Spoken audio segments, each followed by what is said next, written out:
Hey, what is up, mortals? Welcome to Season 2 Part 3 of What If Deku Was Trained by Stain. Now with that out of the way, let's get into the story. Izuku sat, waiting to be questioned by the officers. He was nervous, but not surprised. It made sense why they felt the need to question him. He knew the villain. He didn't know if they knew much past that, but he knew that fact alone could be incriminating. He took a deep breath. He had no part in the murders and had no way to stop them, so why was he worried? Despite his rationalizing, he still found himself nearly shaking from nerves. After what felt like an eternity, Tsukachi came into the hospital room with a friendly smile. Don't worry, you're not in any serious trouble. We do, however, have to ask you about the nature of your relationship with the hero killer, Tsukachi explained in a calm voice. First, how long have you known the hero killer? He asked. We met when I was in middle school. He helped me after I was targeted by some bullies. He offered to train me, and I accepted. He said he could help me be a hero.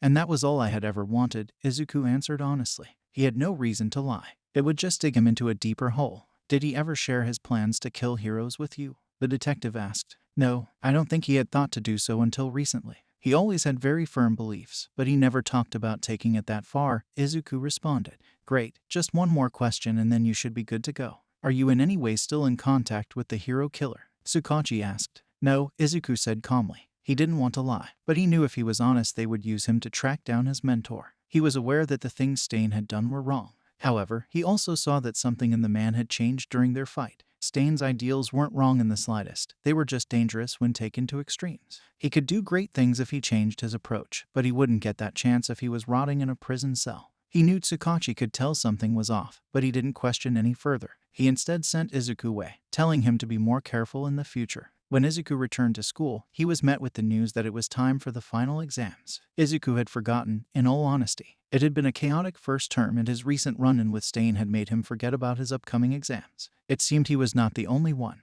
He knew he would be fine, as he had still been studying regularly throughout the term. He had ranked 4th in the midterm, so as long as he studied adamantly throughout the week, he would be okay. His classmates did not seem to share his feeling of calm. Many of his classmates ended up forming a study group with Yaoyorozu.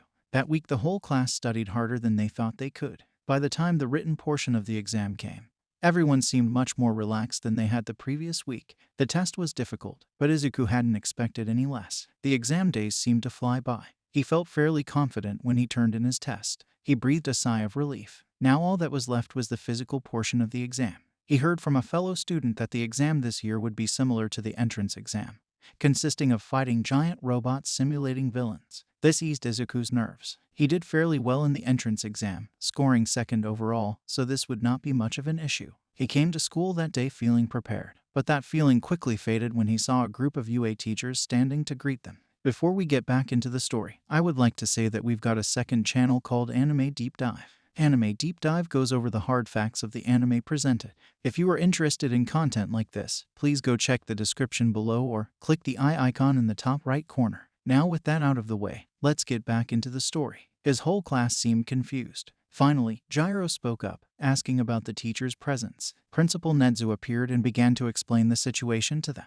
They were told that due to recent events, the test had been changed. It had been modified to include teamwork and fighting against real people as opposed to mindless robots. Although it did ruin Izuku's strategy, he completely understood why it was necessary. They had been faced with real villains and came out alive. They had shown they were capable of handling themselves, so facing robots would not be a challenge. They needed to face real danger. If that meant facing against pro heroes, so be it.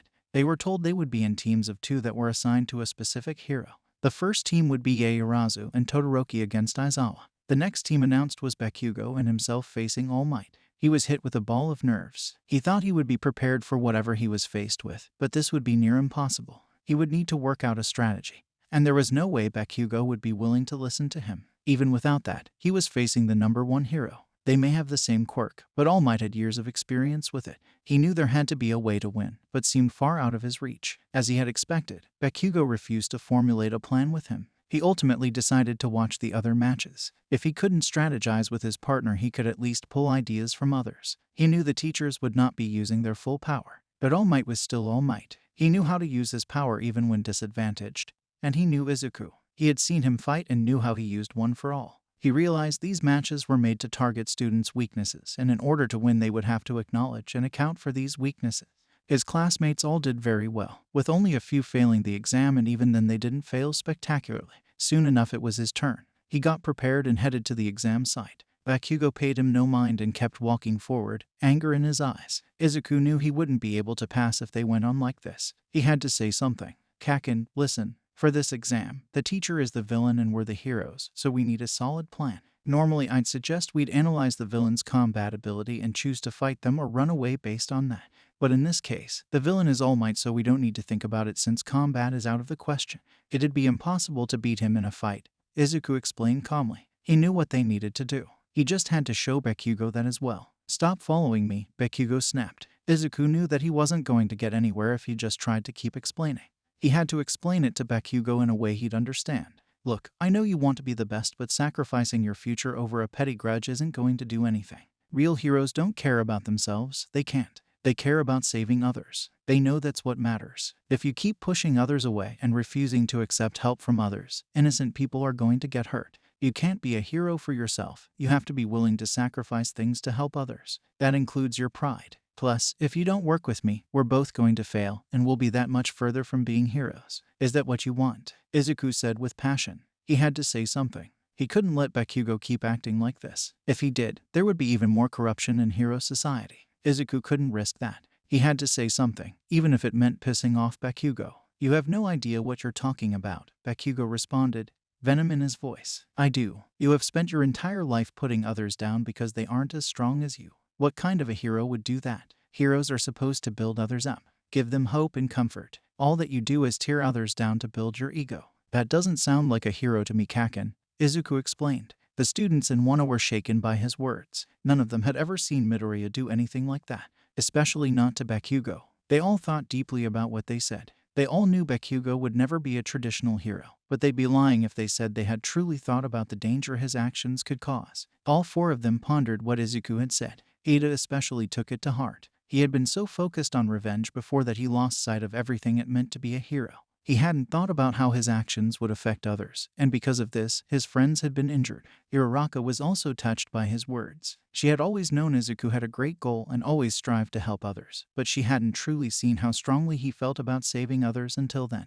Bakugo looked back at Izuku, the anger in his face melting, if only slightly. He would never admit it, but the nerd's words were right. He had to listen to him. His future depended on it. If he failed this because he was reckless, he would be looked down on. He already made a reputation for himself of being driven by anger and anger alone at the sports festival. No one was going to look up to a hero that couldn't save people because of his own damn ego. He took a breath, looked at the floor, and finally said, "Fine, what do we have to do?" Izuku lit up at the question. He honestly didn't know if the blonde would listen to him. He had looked down on him all of his life, showing no sign of caring about anything that Izuku said or believed. The thought that he got through to him, if only a small amount, was enough to give Izuku hope. It also meant that he had a chance to pass the exam. He began explaining the plan to Bakugo. Since only one of us has to make it to the exit, I think you should distract him. Make sure he doesn't realize that I'm gone.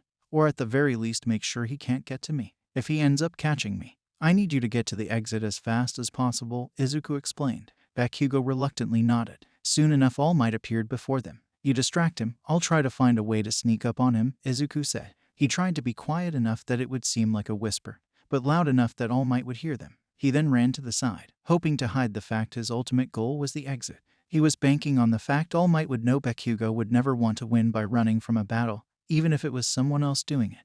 Even if it didn't work, Izuku hoped he could at least buy Bakugo some time to escape if necessary. He began running toward the exit. Sure enough, he heard a series of explosions behind him. He just needed time. It didn't take long before the exit was within his sights, but right as he felt he was safe, he heard laughing behind him. Did you really think I would fall for such a trick? I have to admit, it was smart, but I know you would never try to fight me. Izuku tried his best not to panic. As long as Bakugo made it out safely, he would be okay. Thank you all for watching the video to the end. Now there are a few more things that I'd like to go over before the video ends. Firstly, I'd like to let you all know that we have a merch store. Some of the items in it are only available for a limited amount of time. So if you're interested, go into the description and check it out. Each purchase helps us make more content. Secondly, I'd like to thank our $5 plus Patreon supporters for helping to fund these videos. Lastly, on behalf of We The Celestials, I'd like to thank the writer for this video, as well as the editor for this video.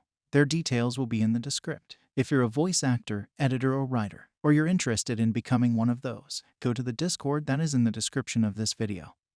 and hit up the head of one of those areas. We're always looking for members to join us. That's it from us for today's video. So thank you all for watching, and don't forget to hit that subscribe button if you're interested, and hit that like button if you liked the video.